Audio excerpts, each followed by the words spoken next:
Друзья, вот вам представляю сейчас, ничего случайного не бывает, это Божий промысел, встретил Сергия, и он мне сейчас и нам всем расскажет про захороненного здесь человека. Кто здесь Сергей находится сейчас? Я еще сам-то не знаю, но да, вот Сергей... я тоже на самом деле, во-первых, я не экскурсовод, это все будет экскромтом, простите, если что, да.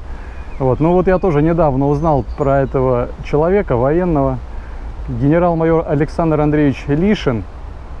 Вот, он уроженец Санкт-Петербурга, закончил Николаевское кавалерийское училище. Знаю о нем, что он, почитал о нем, что он участвовал в Кавказской войне и даже был награжден орденом Анны третьей степени, в том числе за взятие в плен Шамиля, как о нем написано. Вот.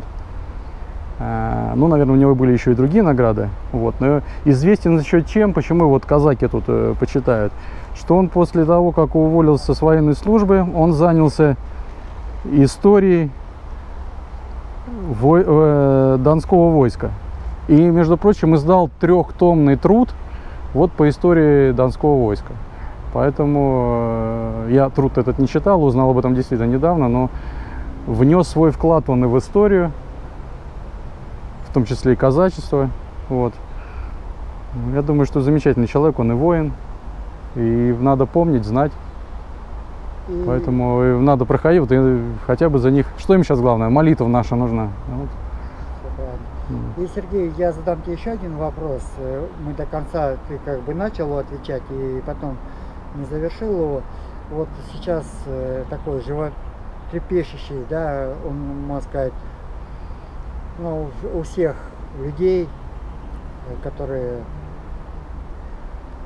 как бы переживают о том, что происходит между нами, нашими братскими кровными народами. Твое мнение или как бы, да, почему это произошло, почему это происходит? Вот ваше мнение, как бы, и вы еще там начали говорить, что у вас есть информация, это вот с Афона. Не, ну, как я отвечу тут сначала подкорректирую, как говорит Олег, протоиерей Олег Стеняев, он говорит, что значит мое мнение? Он этого слова не любит, это тоже. Моего мнения нет, я тут отвечу вот мнение, как пишут святые отцы, что война это всегда следствие греха. Вот. Есть же замечательный труд «Война и Библия» Николая Сербского. Ну там в принципе все описано, что причины, надо знать всегда причины. Вот. Война всегда это плохо, это конечно всегда плохо, и тут других мнений вряд ли кто-то скажет, что война это хорошо, что здесь хорошего. Вот. Ну, причины в том числе, они, конечно, и духовные. Наверное,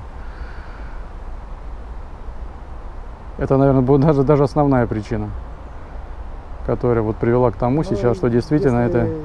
Там окунуться и в Библию, если, да, везде, как бы, когда человек отворачивался от Бога, ну, всегда была попущена война, да. Какая-то война или скорбь, или болезнь, да, какая-то была, посылалась человеку. И понятно, что да, тяжело это, да, это, ну, это как бы по-человечески это не понять возможно, почему именно через войну, через кровь происходит это. Ну, конечно, тяжело объяснить, почему кто-то, чей-то брат, муж, не знаю, отец, сын гибнет. Тяжело, конечно.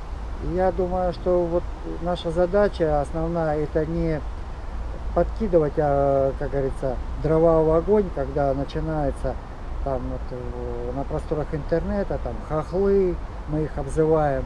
Скорее, ну, то есть это же наши братья, а мы их как бы начинаем там оскорблять, там они хохлы, они также читают наши комментарии, нужно просто как бы, чтобы этот огонь войны, чтобы угас, то есть они должны понять, и мы должны понять, что это дерутся два брата, два родных брата. То есть и здесь что мы должны молиться и с любовью к ним относиться, потому что многие попадают вот в этот огонь просто не знаючи, не понимают или еще какие-то обстоятельства, которые заставляют его, даже порой, если он со стороны Украины находится, он не может быть как предателем своей родины стать. И он, наверное, так же становится, как солдат, который выполняет приказ и идет там. Вот. Поэтому, да, тут очень так тяжело сейчас, конечно, рассудить, кто вот в этой ситуации. Но наша задача, наверное, молиться и Ну, как-то начинать с себя, да. начинать с себя. Каждый да. православный должен начинать всегда с себя. А дальше, ну, защита Родины тоже это святая обязанность любого христианина. Спасибо Поэтому, тебе, да, мне не Сергей. со что, да, спасибо вам, да. Да, Спаси что ты Господь, да. согласился.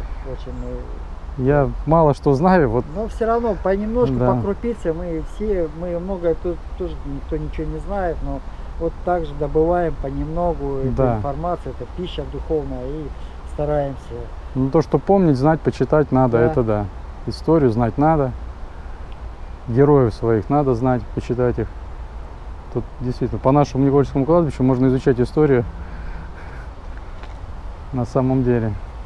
И связь, вот эта связь поколений здесь тоже прослеживается. Вот самое Ведь главное. мы же вот с каких годов там смотрели, вот, и вот они из поколения в поколение, кстати, от войны к войне, если говорить о военнослужащих, вот вы передачу сейчас снимаете, ну, про моряков военных и вообще про военных. Про военных, да. Да, вот сколько было войн, да, сколько было войн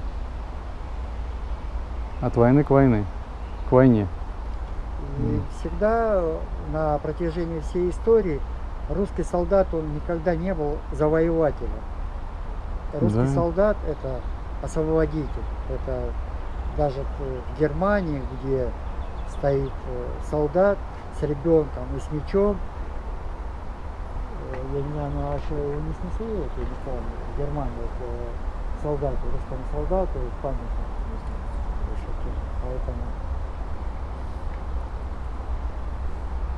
все, благодарю еще раз тебя, Сергей. Спасибо тебе Господи, да, еще за спасибо Господи.